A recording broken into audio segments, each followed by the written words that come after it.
Well, hey guys, this is kind of an extension of a video I did a couple days ago about the Nosferatu Kickstarter remix project, and I am here, very, very honored to be with both you guys, David Lee Fisher, the director, and Doug Jones, the star.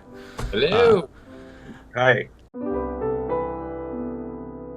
I kind of ran down who Doug Jones is in my video, so Doug, it's awesome to talk to you. Very happy to have you on here.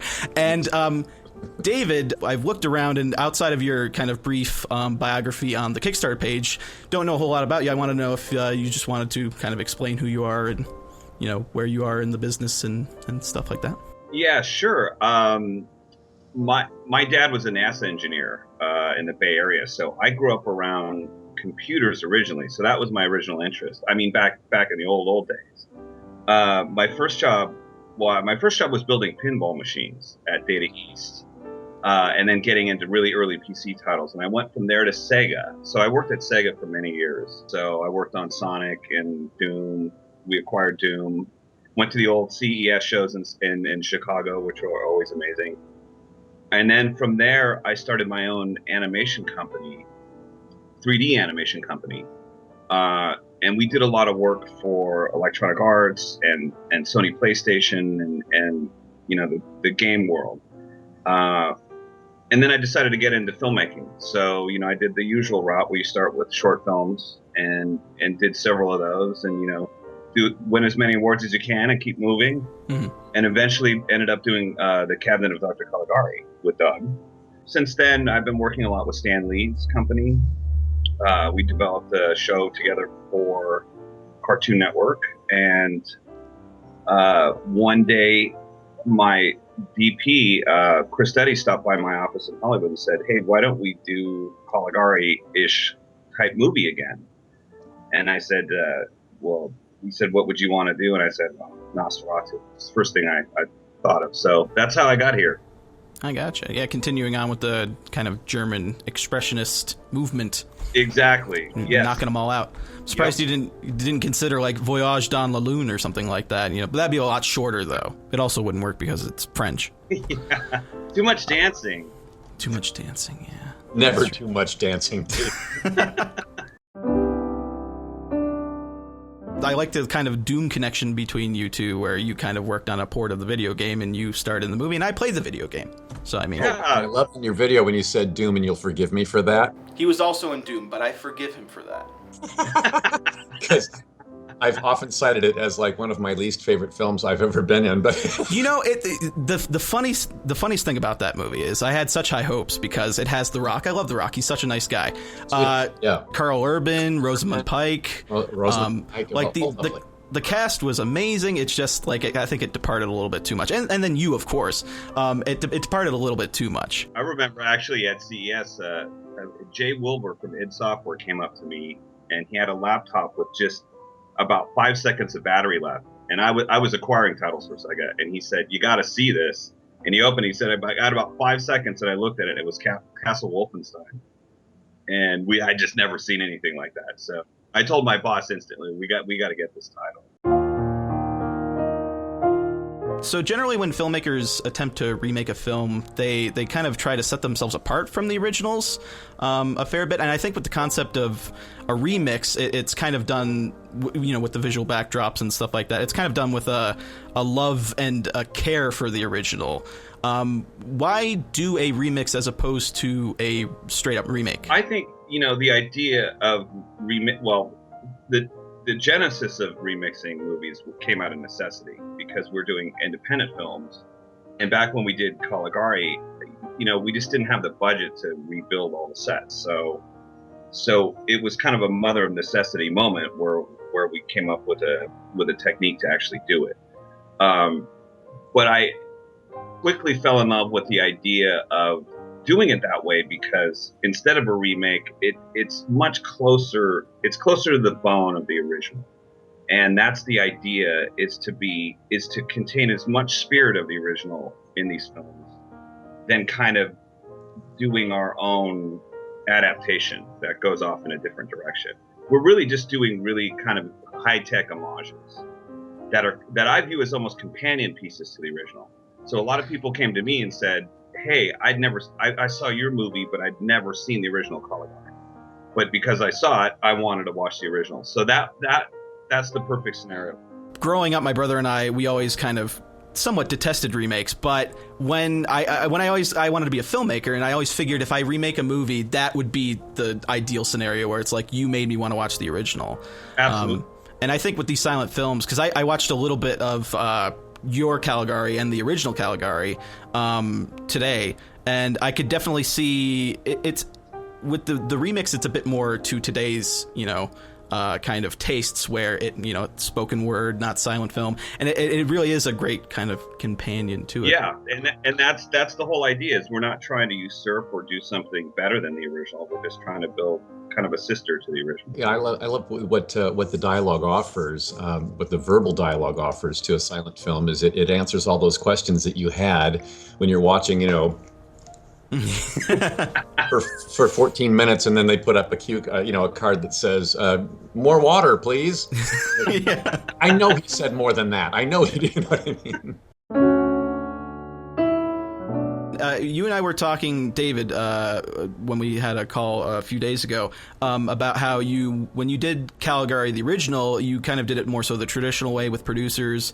Why Kickstarter? Why do crowdfunding for this project? Mainly because I actually am really, really collaborative, to be honest. I love collaborating with people, and it's a new age. I've spent a lot of time in the studio system, a lot of time in the TV area, and this concept of being really connected to the fans directly is super attractive to me. I love that concept of not kind of having this golden rope between the fans and the studio.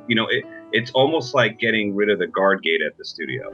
It's like anyone can come in and help, and it really simply is that concept that I like.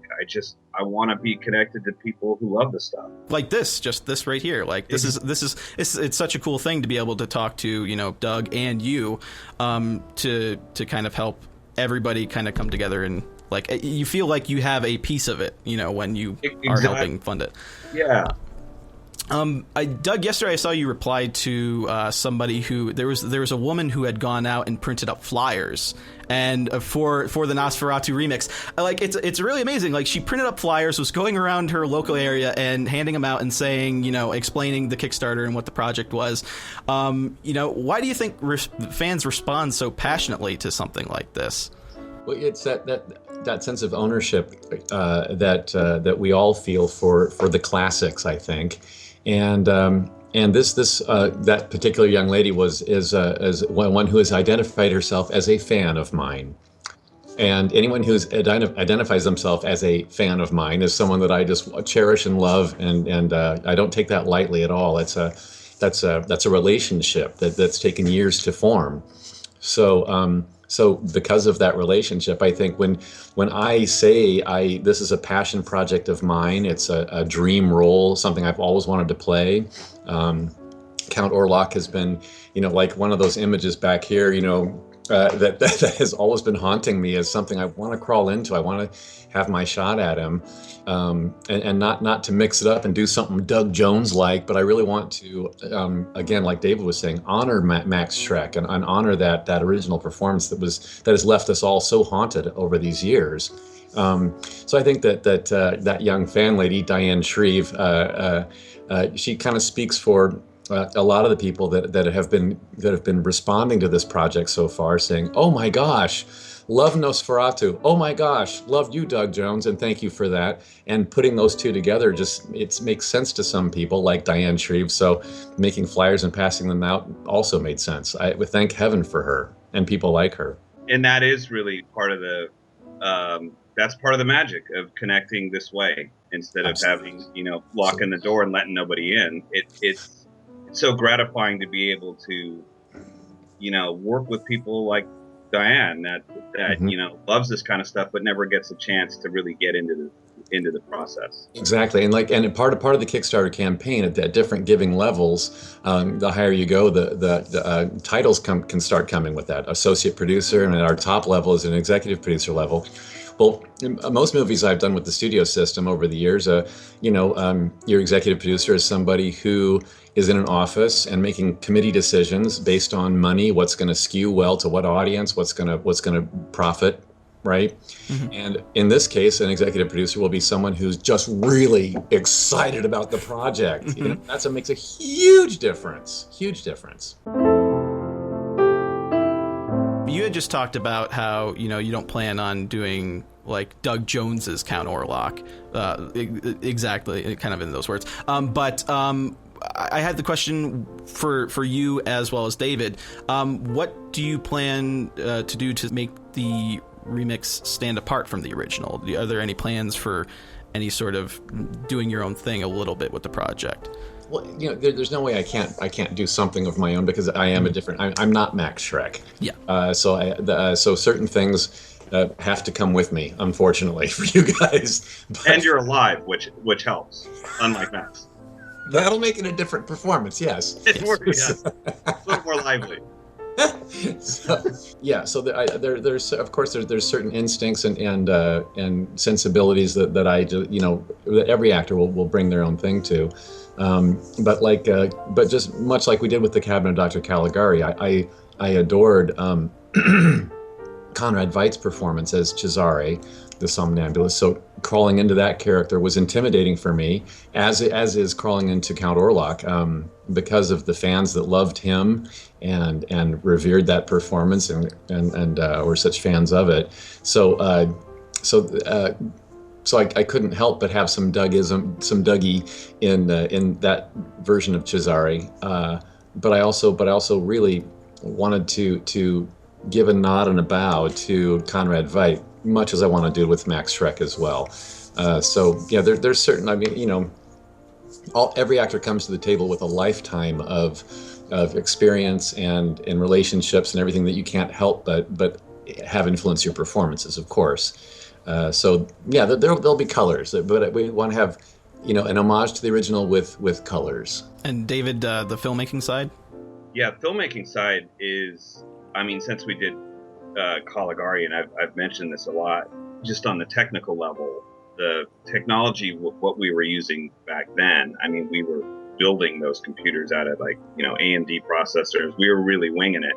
Now it's just so much more advanced. It went from waiting all night to get up in the morning to see that everything that you did yesterday was screwed up, to seeing it in real time, right now. Just, literally press the space bar in it and you see it. So that's just so huge for us, because that kind of feedback just allows us to have a lot more creative freedom. We can make changes on the fly. We can change stuff on the fly.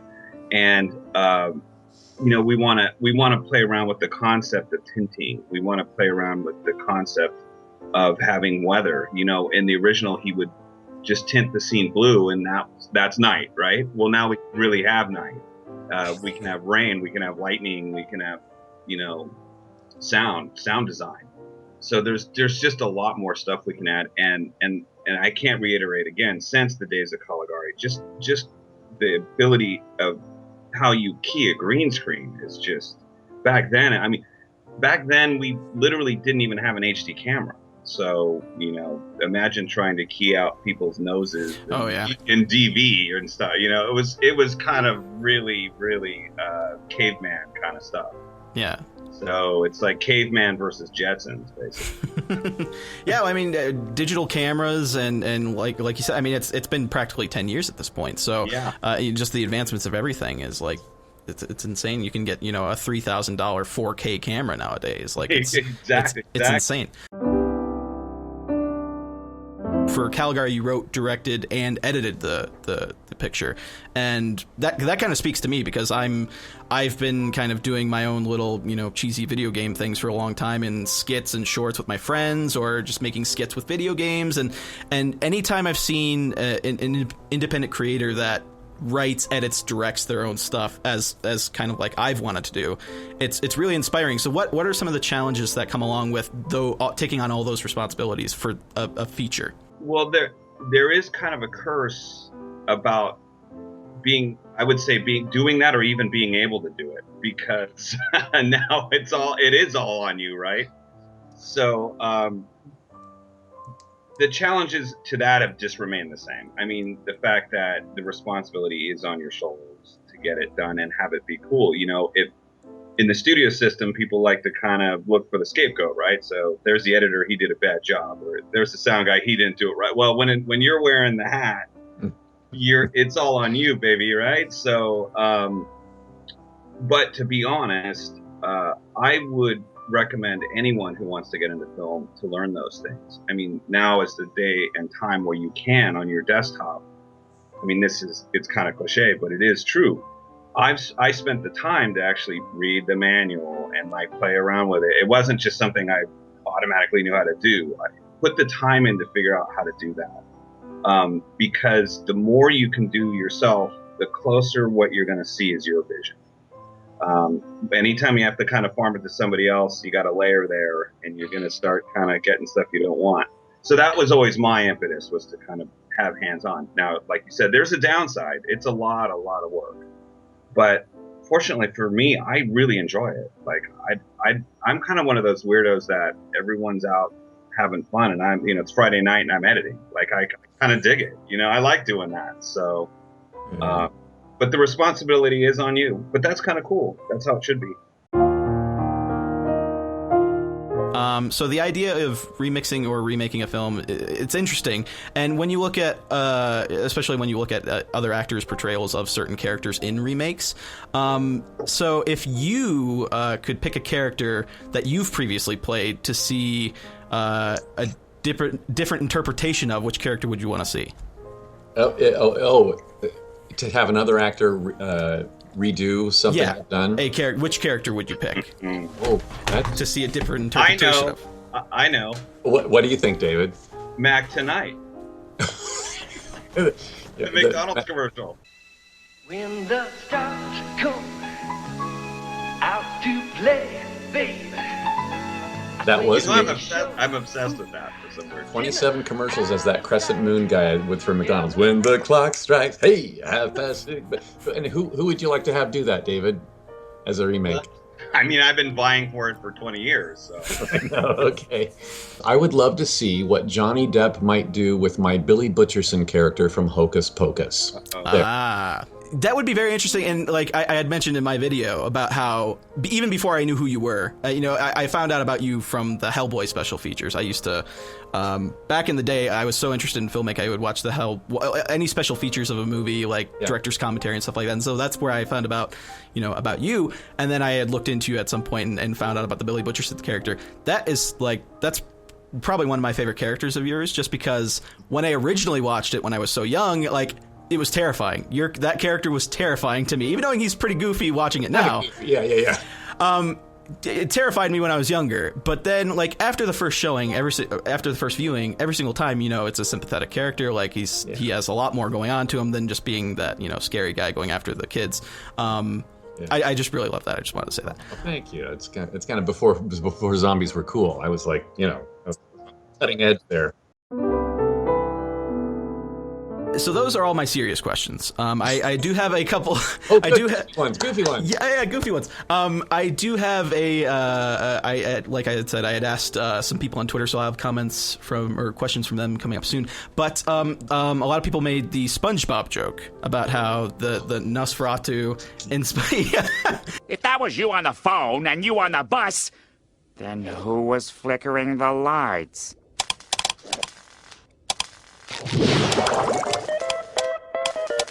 Nosferatu!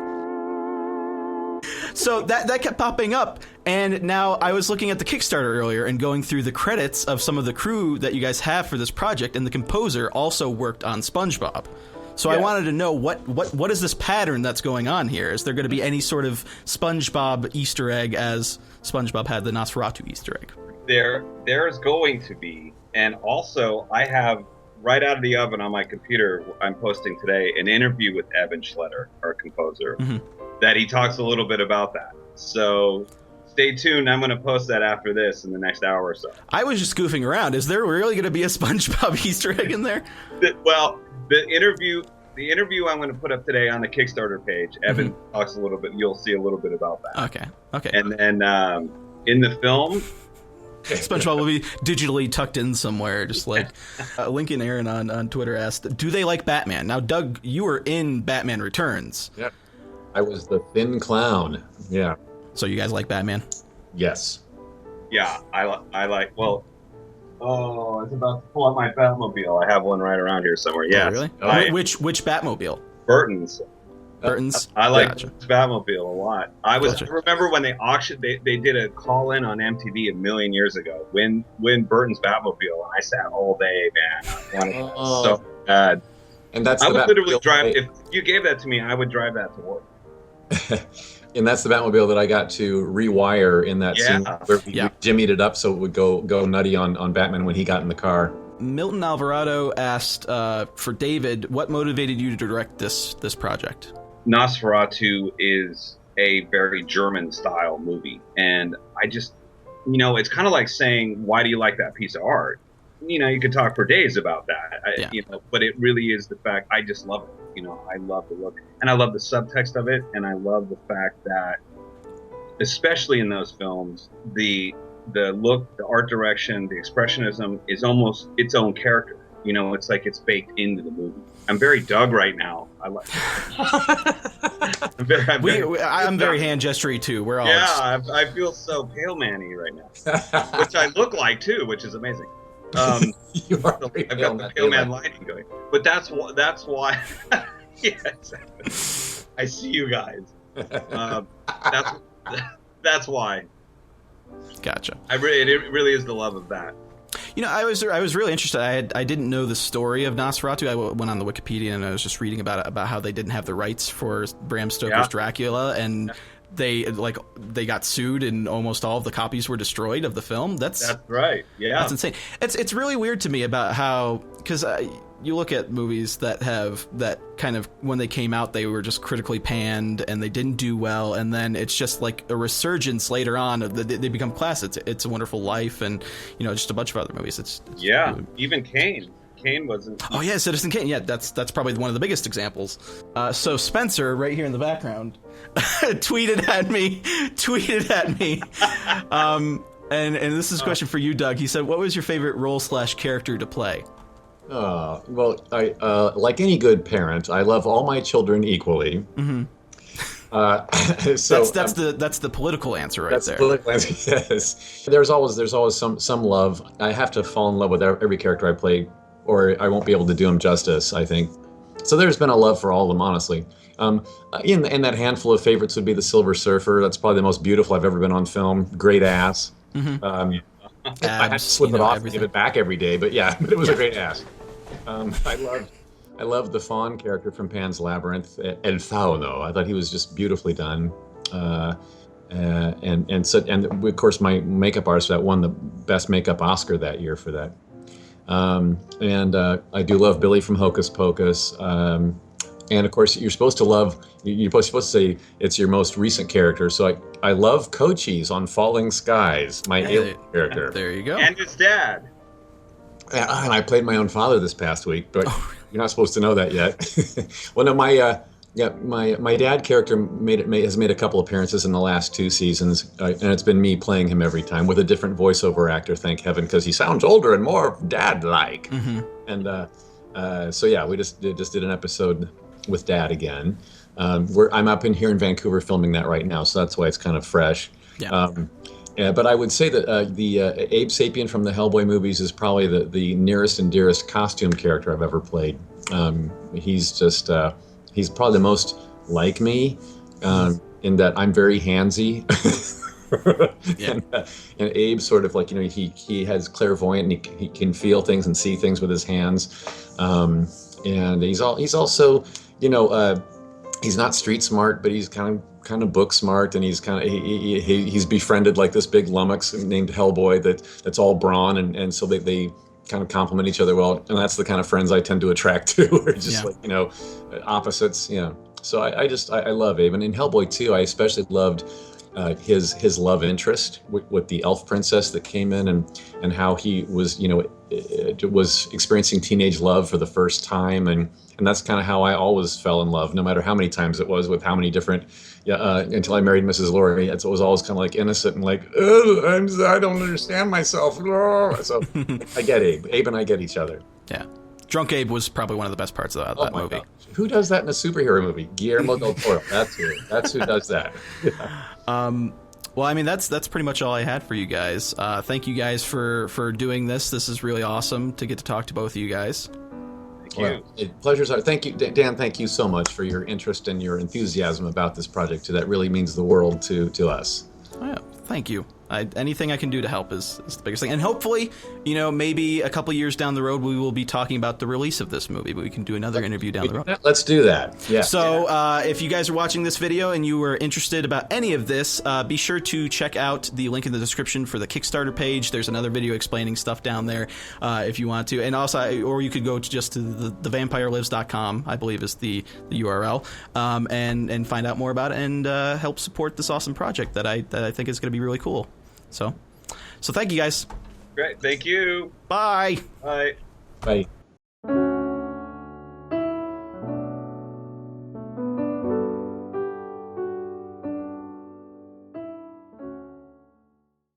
That was Jordan's sneaking. What are you doing, Jordan? I just need the camera and your tripod. Oh. Jordan. Camera. Tripod? Tripod right there. Jordan, I'm in an interview right now. We're on the air, guys. Jordan. Jordan. Okay, I'm good. Okay, anyway. That would definitely be there. And that's staying in, funnily enough. So